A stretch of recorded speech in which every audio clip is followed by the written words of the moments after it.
Let's go. I think we're live, Karla. Hey, how's it going? Good. Thank you for coming tonight. This is the first live podcast I've ever done. So, if I make a total mess of it, please do forgive me. And I think we're live. I'm just going to check that we're live before we get yapping. And yeah, we're live on Facebook at least, and that's good enough. Yeah. So let's not worry about anything else and get started. So thank you for coming today. For those of you who don't know, this is Karla Stefan Singson. Did I say that right? Yes. And Karla is somebody who's very, very good about being out there, visible and vocal on social media. Karla started out as a freelancer many years ago and is now graduated to a point where she's running a international company, serving a lot of high-profile clients and building up and managing a big team of her own. And we wanted to talk about specifically the transition from being a freelancer to somebody who actually has a real business where it doesn't depend on them being the one to do everything every day. And Karla's really made that transition well, and I'm really glad she's here today. So thank you. Thank you, John. I'm really, really proud of what I was able to do, but also what I'm more proud about is right now I'm in a business that also helps clients do the same through outsourcing. And because I've started my journey as a freelancer, actually as a freelance copywriter. So copywriters, if you're listening, you guys have an advantage in this conversation. Let me tell you that. And I'm really excited to share some gold nuggets with your community. Cool. And am I right to think that you are calling in from Mexico today? Is that where you live now? Yeah, so I moved to Playa del Carmen, Mexico, which was kind of a dream for me because I had a why wait for retirement moment during the pandemic. Okay. And I think Playa del Carmen is kind of like well known for being like an entrepreneurial hotspot. Is that right? It is like an entrepreneurial hotspot, a party hotspot, a beach hotspot, honeymoon. So it's a lot of things, and it's a great community. There's a great community of entrepreneurs here for sure. Have you found actually just being in that location has helped you to grow your business and to network and meet new clients? Yeah, absolutely. To be honest, based on the two things that you mentioned, like number one, grow my business and network.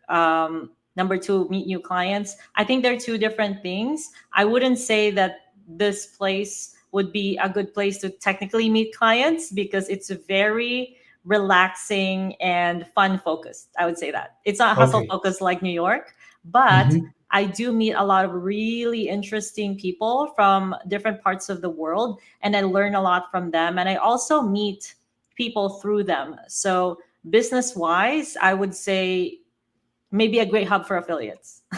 Okay. Yeah, You spend a lot of time on the golf course as well, right? I do. I go almost every weekend with my husband. My husband goes probably twice a week. I haven't fully fallen in love with the sport yet, but I like doing things I'm bad at because Okay. it reminds me to stay humble. I love it. Okay. That's really cool.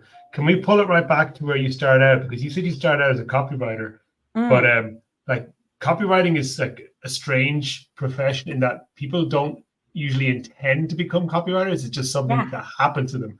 So how did you find copywriting in the first place? Yeah, no, that's a good question. And funny story, last night I was watching this movie called Greenland. It was about this comet hitting the Earth. Gerard Butler starred in it, and my husband and I watched it. It was like a dystopian, it was like a situation where a comet was about to hit the Earth, and Hmm. there was like a part where they were choosing, they were selecting families and certain people to go to a bunker in Greenland and who will be saved. And the people were chosen based on their professions and what they can contribute to society. And I told my husband, "Oh my God, babe, we're fucked. Like nobody needs a copywriter or a salesperson in the next life. We are not gonna get picked." My husband does client success consulting. I'm like, nobody's fucking gonna need us. We're gonna die if a comet hits. I'm just I just wanted to share that because it's funny and your copywriter followers might find that funny. Yo guys, we're fucked. So we gotta make good out of this life because in the next life they probably won't need us. But they might need a few persuasive people in the military. But how I got started was I was a trained journalist, Mm-hmm. And I actually graduated marketing in college. I had a marketing degree. I taught marketing for like one semester because college professors are not really paid that much, and it came to a time that my taxi was costing me more than my salary. So I quit that, and then I tried to apply for a few jobs, and the only job that I could really get, the only company that took a chance on me was an ad agency, and they needed initially an SEO writer. So you guys probably remember this, the heydays of SEO, and so I was there. It's like more than a decade and a half ago, and eventually, after my boss saw my skills in writing, I also kept a newspaper column. He encouraged me to go to copywriting, like actually writing ads for certain clients. So I wrote radio ads, I wrote press releases for any company announcements, and I also wrote web copy for company profiles, rewriting their history. You know, I would interview founders, business founders, and write their company history, corporate values. So it was very corporate-ish, but it was what we called like corporate copywriting. Definitely not direct response. So yeah. You worked in some big name agencies at that time, is that right? I work with, yeah, through the agency. So I wouldn't say that, you know, I was like Ogilvy, but through the agency, yes, I worked with a lot of big names. And even when I had my own agency in the Philippines, which I still have, but we're focused on events and PR, public relations. So some of the big names I had as clients were BMW, Sony, Qatar Airways, Air Asia, and I would say Bosch. So those were some of the big clients that I did campaigns for. Yeah, those are huge. And that was you were living in the Philippines at the time. That's where you grew up and you came from? Yes, I did. I lived in the Philippines. So I handled mostly promotions in the Southeast Asian region. So I would Mhm. say it's different from, you know, the ads that you guys would see anywhere else.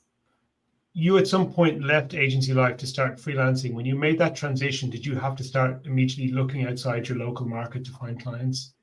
Yeah, absolutely. So this is where it was at that time. It was very beneficial for me to have a name in the newspaper. So Mhm. literally, like print newspaper, I had a column that went out every Wednesday. And so at that time, you know, I'm going to reveal my age here. At that time, it was a big thing, right? It was a huge thing. You probably remember this, John. You're like, what, 65, right? Not quite fully gray yet. Yeah, but I mean, kudos to you. You look 64. So Oh, thank you. good job to your All the wife. Botox. You know, the Botox. Exactly. No, I'm just kidding. John is not 65. But yeah, so it was really beneficial when your name would be on print. That was the time when it mattered. Yeah, so Mhm. people knew me, and when they knew I wasn't working for that agency anymore, I just hit up my friends and I hit them up for gigs, and they would give me small projects here and there. Hey, name and print still actually matters in certain places. Like I've got a client who works Mm, in industrial consulting. Like he works with industrial firms, helps them improve their business process. yeah. And he recently realized, he's been writing a column for a trade journal for years. He went Wow. to a conference just a couple of months ago, and he said the number of people who came up to him and said, "Hey, you're Sam, aren't you? I've been reading your Wow. column for a couple of years." Like, really surprised him. He's like, "Damn, people are still reading the thing in paper." And the prestige still accumulates to that. Like they talk to him like as an authoritative person simply because they read him in a journal rather than just on a website. Exactly. No, I totally agree with you. And let's remember that these big names in media also has an online like equivalent, right? So for example, if you say if this famous newspaper called the Caprani Times has been running for 50 years, now the Caprani Times would have an Instagram account or a Facebook account where they also post stories. So the brand really lives on. And if you've been writing for that brand, then you could still get a lot of benefit writing for their online equivalent. Mhm. So yeah, I don't know if you answered my question. I didn't hear it, but Sorry. how did you pull yourself out of your Oh, yeah. local market when you became a freelancer and get into international markets?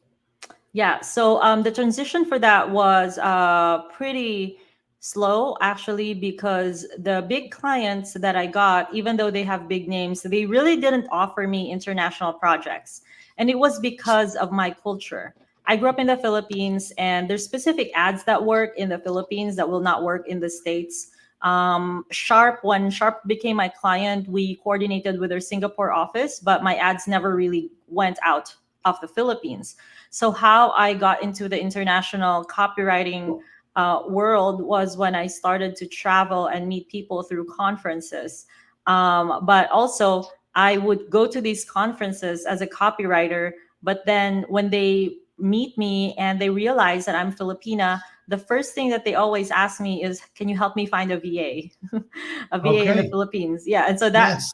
became the transition for me just stopping copywriting as a service, and realizing I could build a business out of it and just use my copywriting skills for my businesses.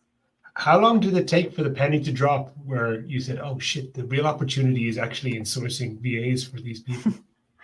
Okay, to give you an answer, maybe 3 months, because Okay. I did it for my then boyfriend, who's a pretty known copywriter. Hmm. So I did it for him, and everyone was telling him, "Oh my God, your assistant is amazing.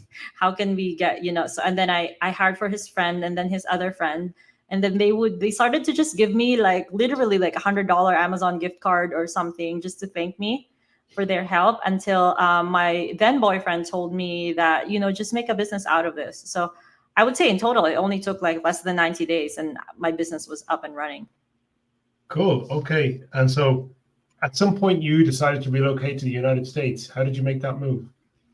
Yeah. So in 2019, I had a great opportunity to get an investment for my events company. I also had a brick and mortar business in the Philippines, and to start the same company in Las Vegas. So that's when I went to the States and I was in Las Vegas. However, we did that. I helped them set things up, kind of as a consultant, really. And we were still dealing through my Philippine business, but we did this at the late end of 2019. Okay. Oh, no, Oh, damn.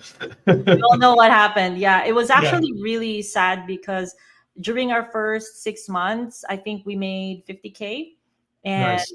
and that looks really good, right? Like I didn't have any contacts in this is a totally new country, and I was really just hustling it. And we signed a lease for a $5,000 a month office across the Las Vegas Convention Center. We were really bullish on this, and then the pandemic happened. So that was very sad. We had to close it. Wow, that's real quick. And so did you have to pivot back then and you said, okay, I'm going straight back into the outsourcing business, or did something happen in between? Yeah. So that investor, obviously, he lost money, and I lost money and time as well. Building that business, we were just kind of thinking, how can we make the money back, right? Hmm. And so he knew that I had a small VA placement agency on the side, which was honestly making like 20K a year, was nothing. I was just kind of doing the VA thing on the side. And he was like, why don't I put some money in that and then let's grow it? So that was how it started. And then we really got lucky during the pandemic. People started opening their eyes to outsourcing, offshoring, and that really helped. So I would say, based on our topic, the transition from freelancer to founder was very gradual, but it started with this sense of, I need to build a business and not be a freelancer. So I think that decision would really come first.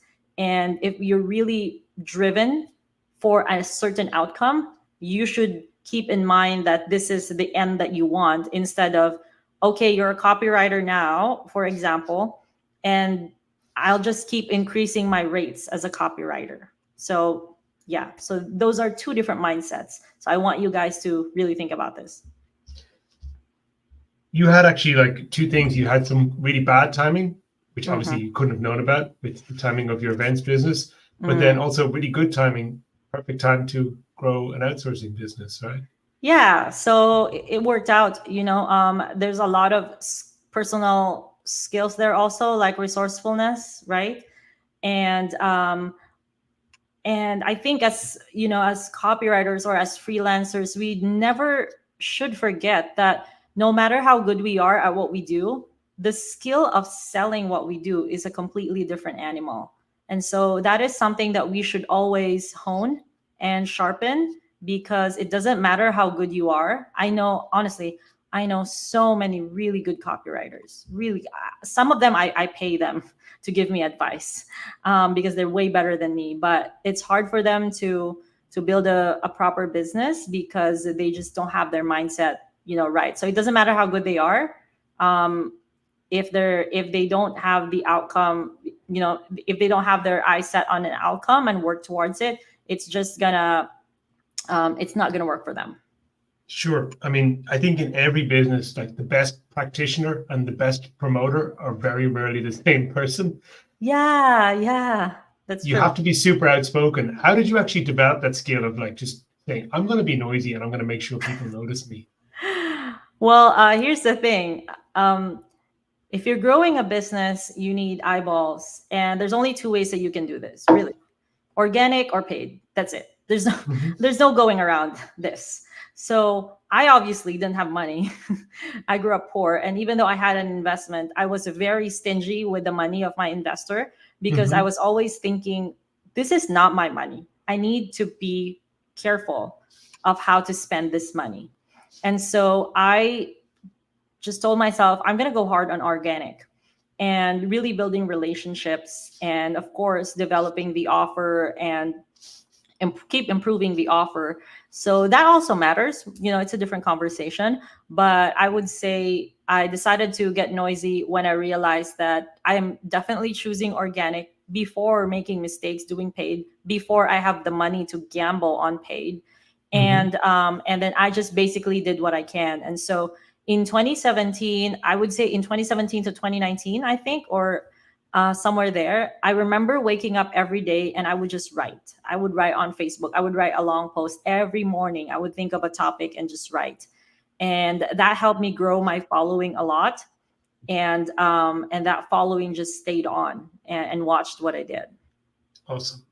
You talked about coming to the realization of the need to build a real business and get away from freelancing. Do you remember a specific turning point or event where you like really got hit home and you were like, okay, I really have, because it's typically that takes a while or you're Yeah, thinking you about need it a and then slap in the something face. happens that like says, I've got to do this shit now. So what happened? Yeah. No, exactly. Oh my God. Yeah.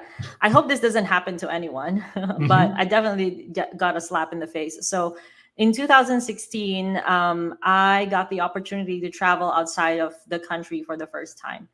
And the first place I went to was Sydney, Australia. So remember, I grew up in the Philippines, where at that time, it's different now, but at that time, minimum wage was $200 a month. That's how different prices are, right? In the Philippines, most people would say it's cheap, it's affordable, and yeah, that's the minimum wage. That is the expected amount that you can, the minimum that you can like support yourself. So growing up with that and how prices are in the Philippines, I was renting a nice two-bedroom downtown for, how much was it? I think $180 a month. Like, it was amazing. It was a great place. So, and then I went to Sydney, Australia, where like coffee was Coffee's $5. $180. At least they don't tip, right? So there's that. But I was definitely shocked. And then every taxi ride was hurting me. Every meal was hurting me. And I maxed out 3 of my credit cards. Okay. And I also had a stupid moment where I partied with my friends and I got so drunk that night, and I didn't feel safe going home alone or something. I forgot what it was exactly. So I decided, I see this hotel, this nice hotel near the club or the bar, and I went there and I said, I want a room for the night.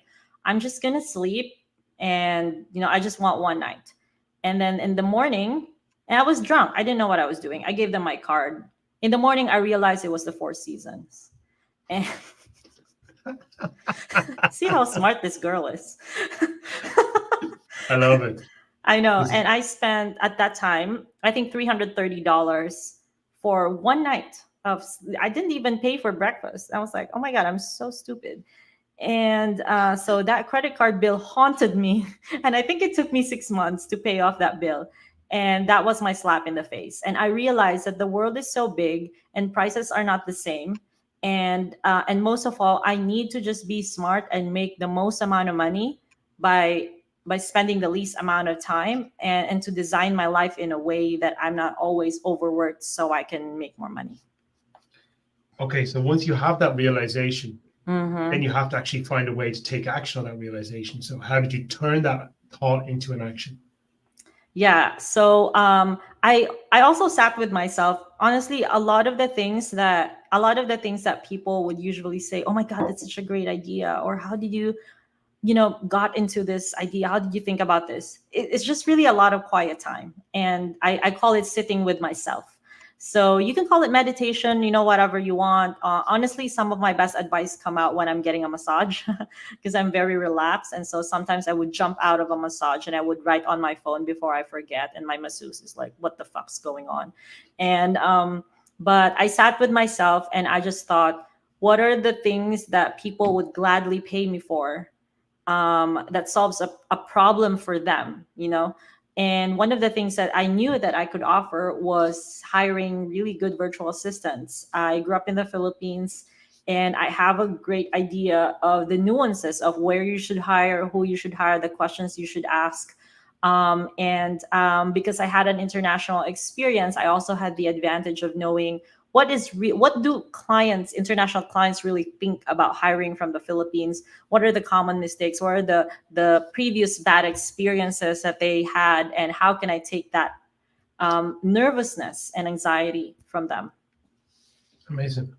And you then were able, when you launched this business in the US, to get investment, to have an investor. And did your investor, sounds like kind of it was more than money, they also gave you some mentorship as well. Is that correct?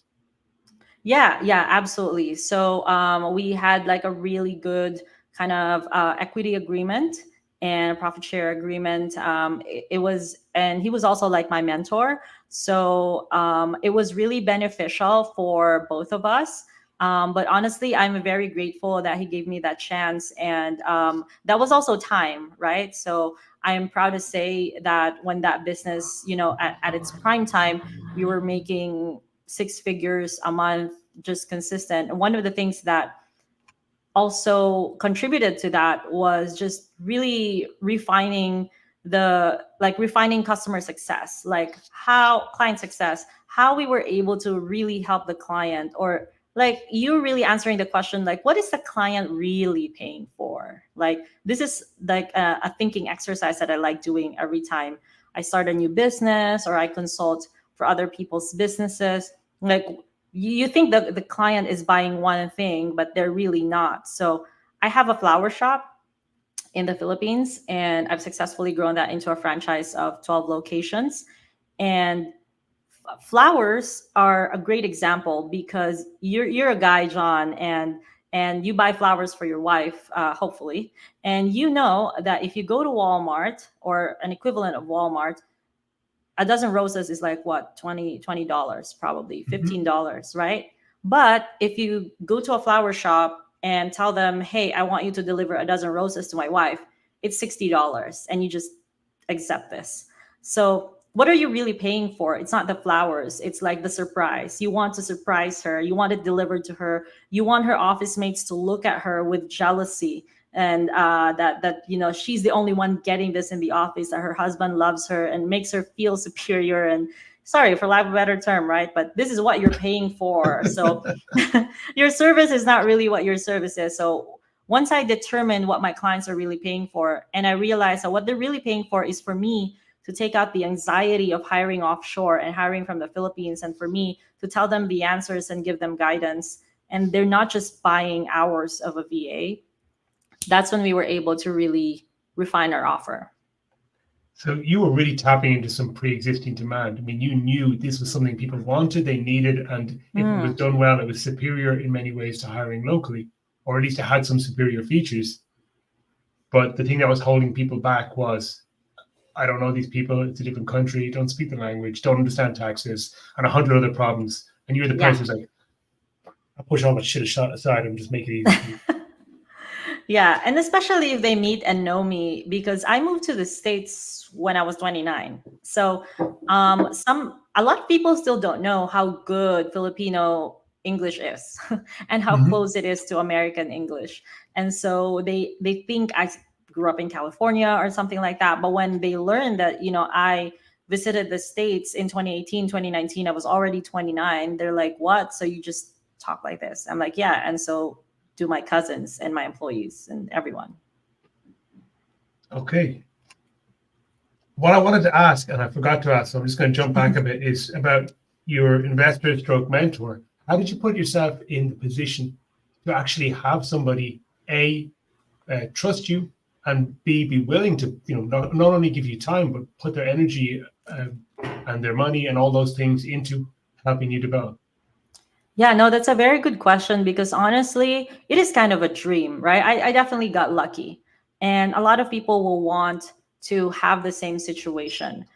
Um, eh, Definitely a little bit of luck, but also I think Can I challenge the luck thing just a moment? yeah, Because I'm whoever the person was as your investor, like it's somebody who's already successful. So they're not just rolling the dice. They're right, making an right, right, investment in right. you. So Yeah, how did you get in the position that they said, this is the person I want to put an investment into? yeah. Oh, thank you for that. I would say luck, maybe in the sense that timing, in the sense of Mm-hmm. timing. I Yes. think the luck Okay. is definitely there. But I think what really caused it, I would say, is a track record of making things work.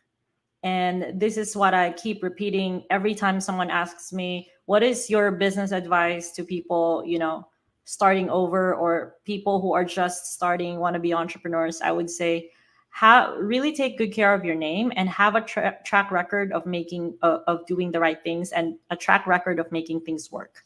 Because in the online space and in the internet world, really, your name is your best asset.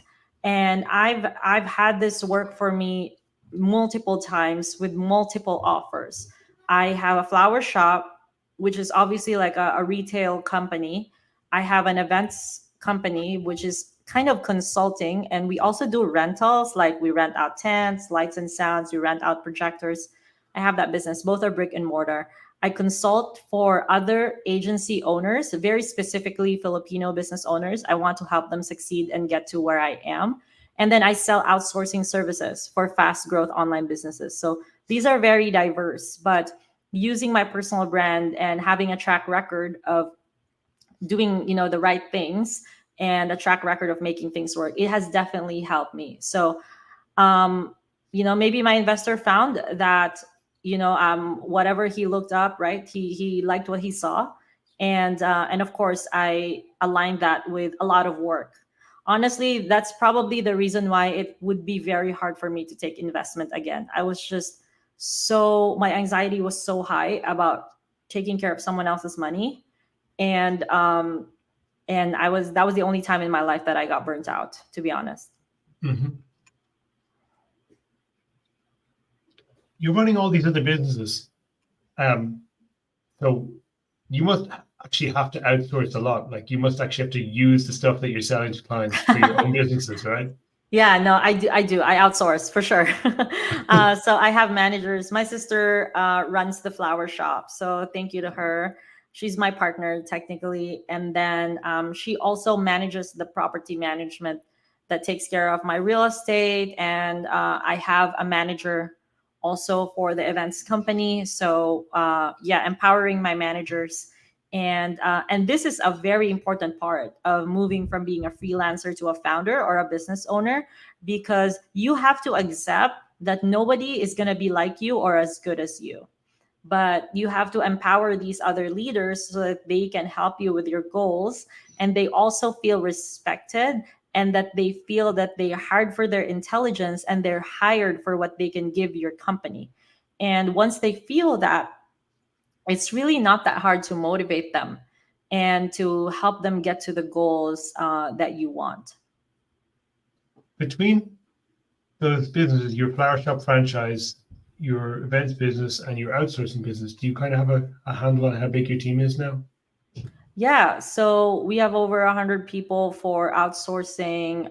For events, we only have like 3 office people, and then Hmm. every event we just hire out. And then for the flower shop, I only have 2 people for delivery, and then my sister just kind of manages the Facebook shop. So we sell on Facebook for the flower shop. We do have a shop, but they put their orders in through Facebook and do a lot of business on Facebook. That's how it is in the Philippines. We use Facebook for everything. So yeah, but in terms of dividing my time, if anyone's curious, I would say I work less than 20 hours a week. And then I would say maybe 80% of that would go to my outsourcing company. And then the other 15% will be divided between the flower shop and the events company. And we also have a few Airbnb properties, my husband and I. And so that's also kind of in the mix. And then there would be a slight difference if it's what we call prime time at the flower shop. So Mother's Day, Father's Day, Valentine's. With 100 people, have you now got to the point where you don't know everyone who works for you, or you don't have a direct personal relationship with everybody who works for you? Yeah, sometimes, but we do have certain we I can't talk to them one on one, but we do have like certain Slack channels that help us bond. So every month we have a personal development challenge or a personal development workshop. We have games, we have town hall meetings. So these things are also, I would definitely recommend them if you guys have a all remote team. There's so many bonding and fun things you can do on Zoom. So I will start with that. You can look them up. You can just Google them like Zoom icebreakers or something, and it makes your bond better. Um, yeah, and then the other funny thing is there would be people with there would be the same names but multiple people. Like we would have like 3 Cats and 4 Davids, and you know we got to be careful who we're talking about. Yeah, of course. Yeah. With that, when you've got to that stage of having so many people in your team, how do you prevent yourself from like getting super overwhelmed of like being responsible for all these people? Yeah, no, that's a good question. I have a really good team of managers. So the one of the reasons why my company Proximity Outsourcing really differentiates ourselves by saying that we specialize in manager roles, and we have VAs, we have customer support people, but what we're really good at is hiring other managers because that's what we mastered. So it's like a pyramid. I'm right there at the top, and then I have like 3 people or 5 people who can talk to me directly, and then one person who really has, my basically my director of operations. She has direct access to me, and my director of HR. I would say they are my 2 top people in the company. I talk to them a lot, and then everyone else just kind of manages their side of the business, and then I would do weekly meetings with certain departments, and so it's super manageable. And then I empower them. This is another thing: if you hire managers, you have to empower them to solve problems, and you have to give them a good criteria of what kinds of problems they should go to you for. So for example, if it's a decision over $400, yeah, come to me. But if it's not and you think it's good for the company, then yeah, use the corporate card or something. Okay. And with that, I mean, you've got this management skill inside your company that helps you to be able to delegate and feel like it's not all on your shoulders. Yeah. How did you get all that management skill into your business? Did you actually build it internally through training, or did you go out into the market and recruit people with pre-existing experience? Yeah. So I love going to the market and finding really experienced people. But the clincher really is, and I think a lot of people have already used this to use the trifecta of hungry, humble, and smart, right? And so if someone I need people who are hungry and motivated and they want to make a difference. I need people who are smart. I really, really emphasize this. I need people who can solve problems and have critical thinking. And this is why we specialize on manager roles, because there is a distinct difference between an assistant and a manager, and most of that is in the critical thinking and initiative.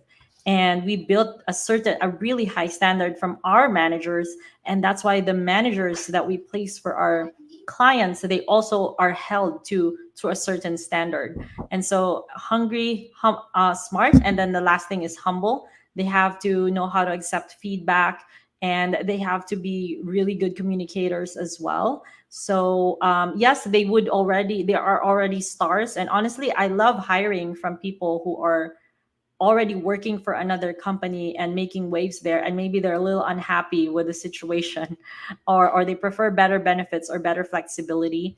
Or another benefit of having a good personal brand and a good name is I actually have some managers who just want to work with me, like they want to work for my company because they know me, um, in the Philippines, and they know what my company stands for core values wise. So that's also a very strong, doing your marketing and branding in your company or in your name is not just to attract good clients. It's also really awesome for attracting really good teammates. You said you're looking for critical thinking skills. How do you actually what's the bait you're putting out to get critical thinkers to bite on this? That's a good question. Well, it is a mix of different things. So the recruitment process is it's so underrated and underappreciated sometimes. And this is why, shout out to some of the best recruiters there, like Michelle and people who are in the recruitment game, really, because the the job of a recruiter is very underrated. But to your question, like, how do you convince someone to like take a job with us, or how do you convince them to come on your company? It's like copywriting. There's already like a pre-frame, right? And so how we word, and I believe a job description or a job announcement is copy. It is to Yeah, attract, 100%. right? Yes, Right. yes, yes, yes. So this is why a lot of companies fail in the hiring, because they don't have a copywriter eye. When they post a job description, you will notice this. A lot of job descriptions sounds like, here's what we need. Take this job and suck my dick and I'll pay you this.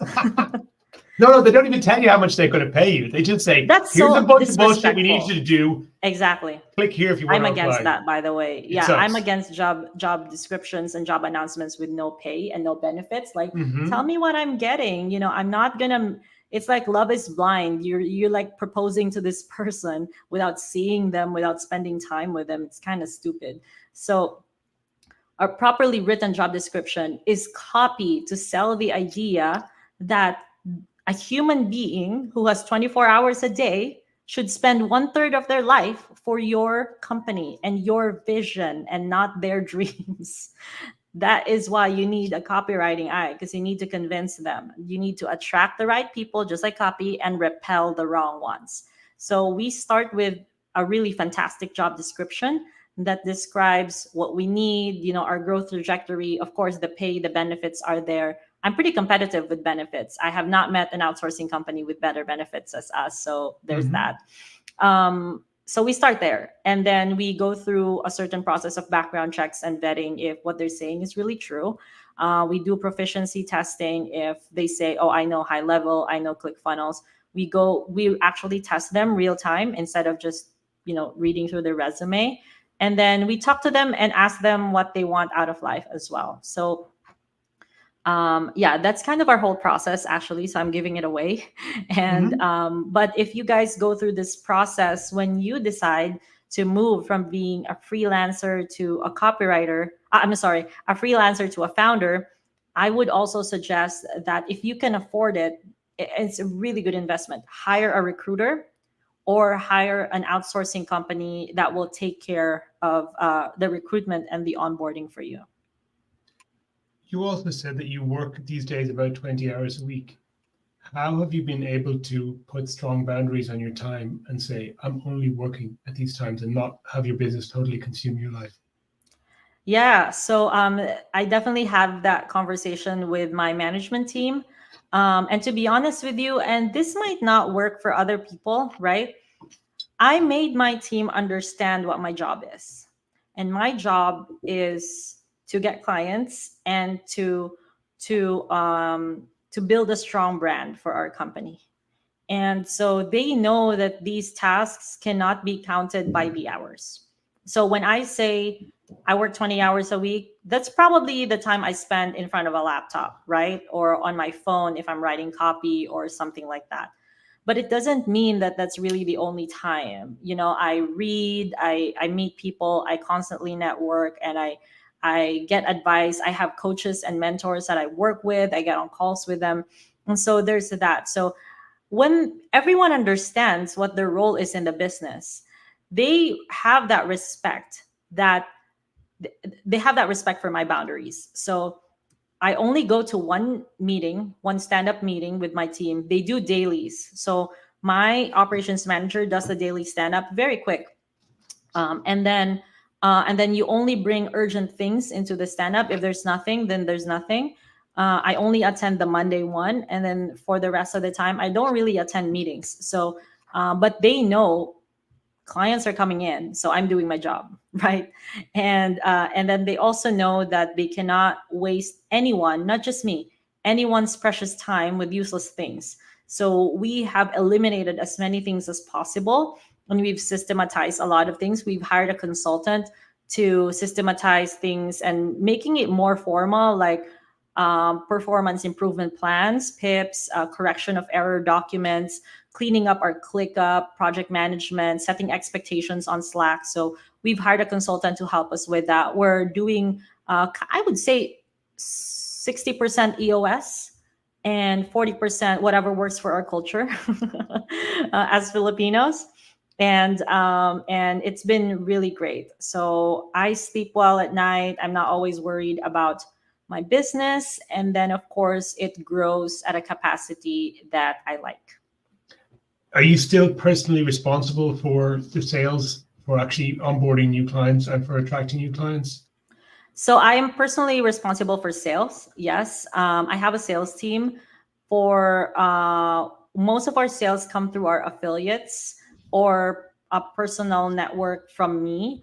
But I don't go to all of these sales calls myself. I only go to the sales calls where I'm also genuinely wanting to meet the person that they refer because I think they're cool, honestly. Or we've onboarded a new affiliate and this is their first lead. So I usually take that call so that they would have the highest chance of closing. And then I also report back to the affiliate how the first conversation went. Yeah, so that would be my role. But to be honest with you, I don't want to go on so many Zooms because it messes up with my flow. I have other things that I need to work on and doing connections and building our brand. And that's really all I want to do. So the affiliates are actually then their formal leverage for you, that you're working on developing those affiliate relationships and they're going out and recruiting new clients for you. Yes, absolutely. And we have a really good affiliate program because our priority is to make them look like a rock star, number one. Number two is we have a really good guarantee, money back guarantee, so we don't, embarrass them if things go south. And number three, we want the least amount of work and the most amount of money for them. So we always say send one email and make $1,000 because all they need to do is make the intro and my sales team will pick up the call, we'll do the follow-up, and we'll give them an update. And all they need to do is one intro email. That's it. I'm going to ask you about your affiliate program after we stop this recording. Oh, you should. Yeah. Yeah. How are you going to pay for that Botox, John? Like, I I need to get more. Think of any other way. Exactly.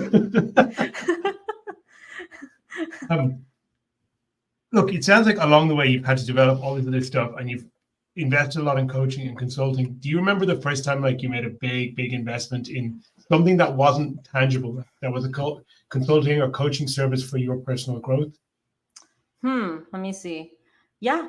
So one of the things that a lot of people know about my story is that I was able to grow my outsourcing company from 0 to 7 figures in a year without spending anything on ads. And I acknowledge that is like an amazing thing to do, but this doesn't mean we didn't try ads. Of course we did, but we failed. We failed, I would say, at least 3 times doing it already. Hired different people, trusted different people, And I'm not talking shit about these people. I don't blame them at all because I think that they're great people. Maybe something, we've tried a few things, it just hasn't clicked. I'm not giving up on it. And I'm very open to spending more money to get more money. It's just that it has to be the right channel. So we've had a few failures in ads. I hope this doesn't is not an invitation to pitch me on media buying.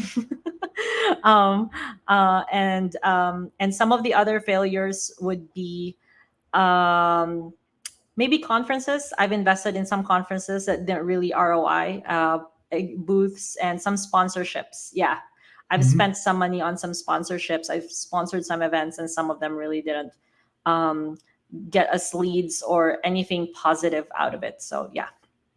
Oh, I actually meant more thinking about like a time where sort of did work for you. The first time when you said, I'm going to make this big investment and it kind of scared you to make Oh, the it did investment. work for me. It Or worked for me. even whether it worked or it didn't, just the idea of like, I'm going to have to go and spend a bunch of money on something and Oh, I'm yeah. scared to do this, but I know I got to do it. When was the first time that happened? Do you remember? Oh, yeah, sure. So there was this conference where I had to be part of a mastermind to go to that conference, and that cost me $800. And then the conference was in Bangkok, and the ticket for that conference was another $800. I have to fly, and even if I flew Hmm. economy, that would be $2,000. So that's like 4,000 already. It was held at a hotel, which was $350 a night. So that's like 5,000. I have to eat. Hmm. I have to, I have to plan my life around it, and I'm losing days. So overall, my investment was like $5,000 to go to this one conference. Hmm. Thankfully, they offered me to speak at a small room. I pitched myself to speak. So I spoke at a small room of like 50 people, and I was able to get one client. It was so funny, one client out of it. And but we have a very high LTV. So that client is still our client, and he has spent over $40,000 with us. That Nice. one client alone. So but even though I only technically got one client out of that $5,000 trip, I was able to get, I think, five other affiliates, and then of course a lot of followers, and people knew me. So that was also kind of an asset that I really can't overwrite. So it was a great experience, but it definitely made me feel nervous. And in credit we trust. My credit card is my best friend. Sometimes I play with risk, John. Like, you and I are entrepreneurs, and you've taken some risks too, and it makes you nervous. Sometimes it makes me puke whenever I invest on something huge, right, in my business. And my husband has lent me money to for me to run my business, but you just gotta keep going, and try to really be as smart as possible about it. Okay. Hey, we're coming up to kind of close to an hour. So I want to kind of get into maybe just for the last round of this call into just letting you kind of advise some people who are Mm, listening on like, they're a freelancer, they're in that position where they're like, feeling maybe a bit overworked, feeling a bit burned out, and no, this can't last forever. What would yeah. you tell that younger version of yourself if you had to do that right now?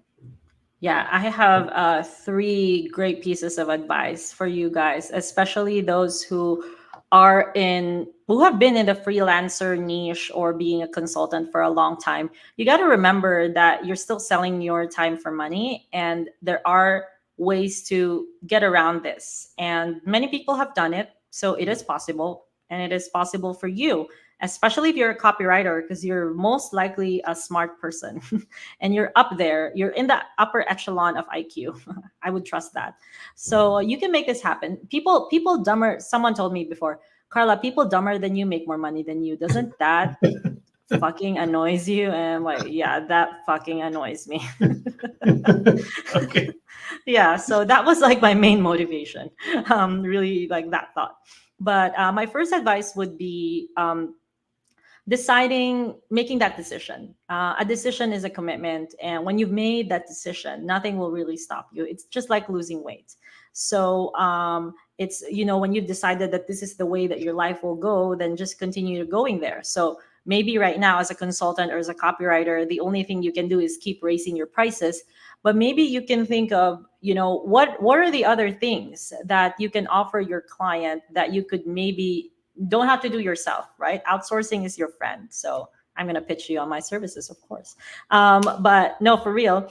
But number two, so make that decision and really stick with it. And if you have a wife, a spouse, a partner, share this goal to them and get their support. That is really powerful. That is really powerful. So you guys as a unit can really work together to this goal. And my husband and I, we go in phases. Sometimes his business needs help, sometimes my business needs help, and we would give each other the grace and the assistance needed. So it's not just, oh, you have to help me mastermind this. You don't have to give advice, just give them the support. Number two, if you're Can I stop you for a second? I got it. Like, my wife called me last month and she's like, the plumbing screwed up. Like, the water's overflowing to the toilets. You got to get here now. Like, just drop everything. I was like, oh shit, I've got to, client calls. Like, okay, yeah. Everything out the window, get in the car. Yeah. Now I'm going to be a plumber. I was in construction years ago. I was like, I'll be a plumber again for the day. But I wouldn't do this for anybody else, just you.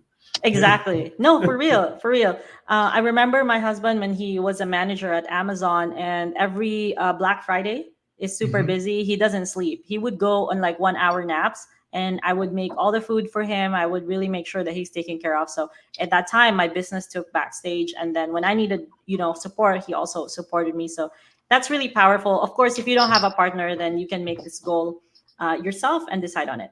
Number two, if you're thinking about your first important hire, to be honest, you can do this on your own, but if you need help, definitely let me know or let John know so that John gets the affiliate commission. Just kidding.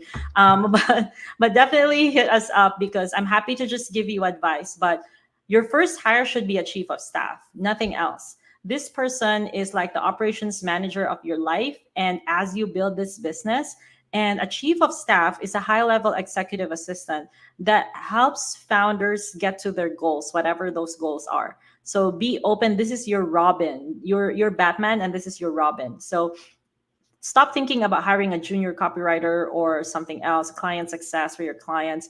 Hire a chief of staff, even if that chief of staff works for you for 10 or 20 hours a week. Of course, if you need help, let me know. But I would definitely guarantee this is the first best ROI hire, because that person will take out a lot of worries from you. Yes. What are the personal characteristics of that chief of staff hire? What should you be looking for? I love this. Yeah. So I would say number one, very organized. Number two, eager to please.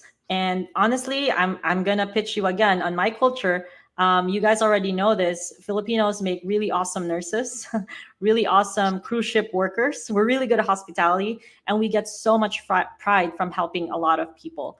And we also make really good wives. So talk to your passport bros about that. Unfortunately, I don't have an affiliate link for a dating site, but I have a few single cousins. But find someone who's like has a personality of like, I want to help you and and please. So definitely not Jordan Belfort type of personality. Yes. Yes.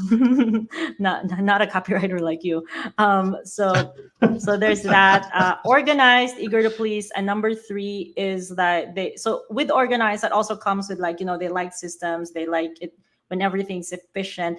And number three is that they love speed and efficiency. This is my favorite, because being organized is different from wanting speed and efficiency. Some people are really organized, but they're really slow. You probably know some of these people. You might have a friend or a sister who likes to clean the house, but she's so slow and she just kind of floats around. And then there's also people that love speed. So find those three characteristics for your first hire. So that would be my number two tip. And my number three tip, a lot of copywriters need to work on this, because copywriting is different from this skill, is master the skill of offer creation. So I'm very, very lucky. One of my mentors helped me from a mastermind in 2018 that I also spent a lot of money on. But one of my mentors told me that, so my offer before was a one-time hiring fee.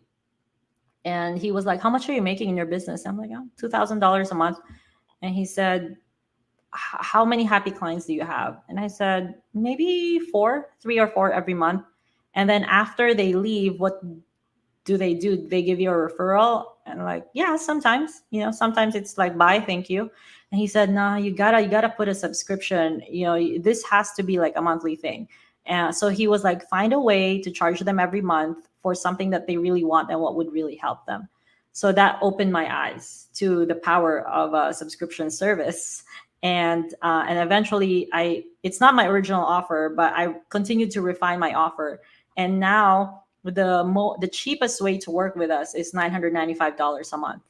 And because we worked on our service and our solution and how we target our clients, we have a very high LTV. Our clients from 2017, some of them are still our clients right now. So at $1,000 a month to $2,500 a month, it's very, the offer has optimized to be a very good offer that I'm not, when I crossed 50K a month, I was chilling.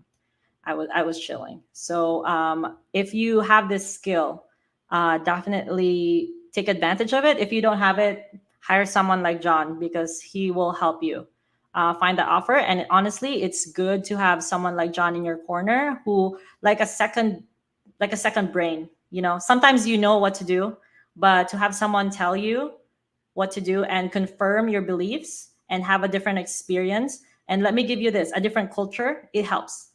So that'd be my advice. Yeah, I get a lot of insight into what it is in Ireland, because my wife is from Fiji, and like she has like, you Irish people are weird, and she tells me what weird things we do.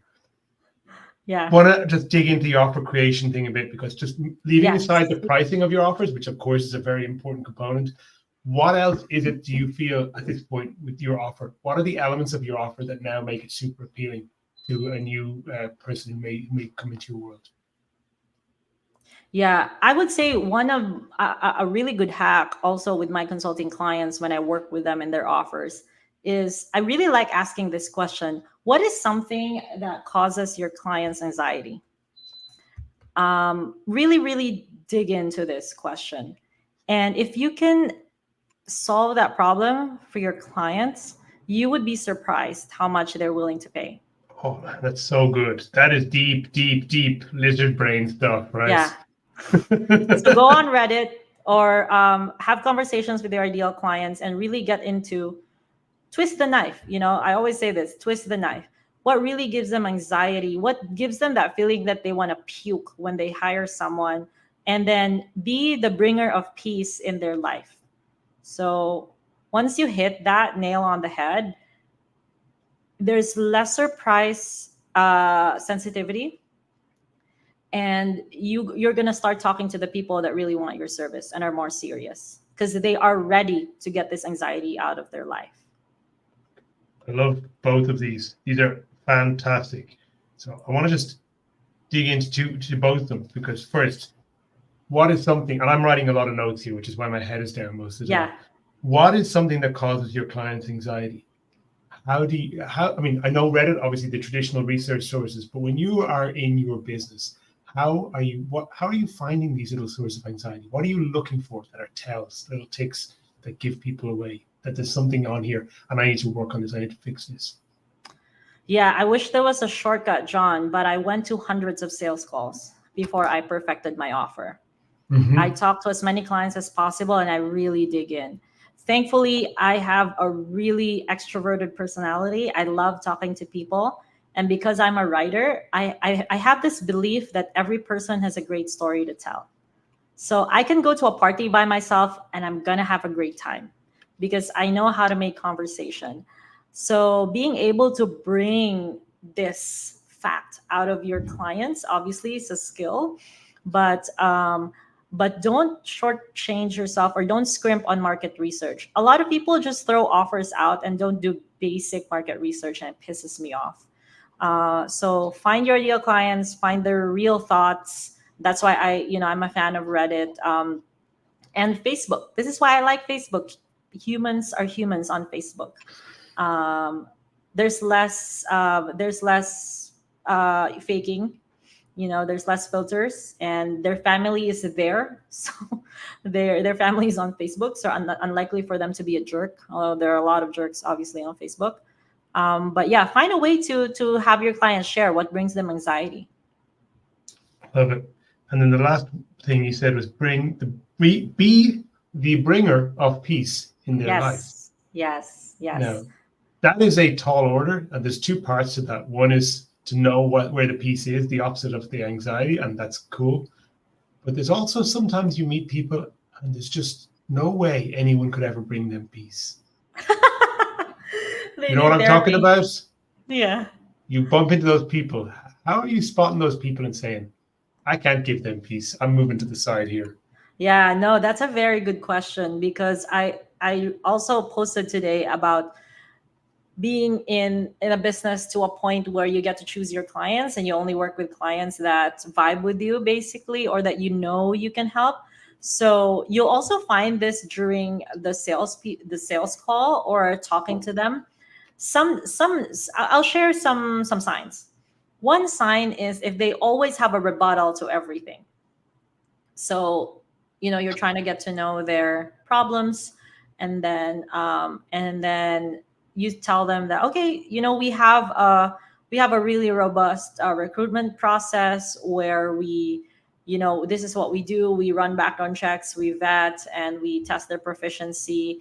And then they would come and say, what if they're just really good liars, or what if they do this? And then so we tell them, oh no, for that we have this. And then they said, oh, what if everything is good but they stop coming to work? And then we say, oh, we'll just pause your subscription, and then we'll replace the person, and we'll even give you credit for your trouble. And then, so this is also another thing for offer creation. You have to find a way that they stop rebutting you. You have to put everything in your offer, also so that you can attract the people who are just ready to pull the trigger, right? So for me, usually if it's, and then sometimes their rebuttals would be personal. They'd be like, even if I've answered everything, they'd be like, I don't know. I don't know if hiring from another culture is for me. Well, that sucks. My skin is brown. We can't, actually, it's yellow, but we can't do anything about that. You and I are from different cultures. Do you want to do this or not? Um, and the other thing is, if I notice that they are going to be bad clients, like if they have not a very good feedback system, or if I talk to them and kind of like, there's just something wrong, I also tell myself, I'm Filipino. I don't want my fellow Filipino to be facing this, to be dealing with this bullshit. And so, so we just kind of let go. So at that point, at the sales call, I stop selling, and I just say, I think that it might not be a good fit for you right now. But I'm happy to help. If you have a job description, you can send it to me. I'll give you advice, and then you can use that to hire. I just say that to maintain, the friendship. Nice. I love it. This has been awesome, Karla. Thank you so much. I really appreciate being here tonight. Yeah, thank you. I'm really happy to be here. I've seen a lot of your lives and your posts. I'm a fan of what you do. And, I obviously I want to extend this offer to your followers. If they need help, or if they have questions, they can hit me up or hit you up. And if they specifically, actually, I'll sweeten the deal. If they specifically mention this live, I'll give them $500 off on their onboarding. So that's only for this live, and that's $500 off John's commission. Obviously, we're dinging him and not us. No, I'm just kidding. I'm not gonna get. I'm gonna get real wrinkly without. I need my Botox. Come on. It is his Botox, but now he has to get a Groupon for it. So no, but we're happy to help. John is a giver, and I want to honor that, guys. And I also want to give to this community because John has given so much as well. Awesome, Karla. This has been fantastic. Any final words before I end the stream? Well, follow me on Facebook. It's gonna be fun. It's entertaining. I guarantee that. That's all. That's all I want. I just want to meet more new cool people. Awesome. Okay, stay back. I want to talk to you about this affiliate commission. I'm just going to hit the stop button right now. Damn, where's my mouse? Okay. Good night, everybody. Thank you for tuning in live. This went really well. This is the first time I've ever done a live podcast. This went great guest. Somebody who's never short of a word to say made it so much easier. So thank you, Karla. Appreciate it. Thanks, John.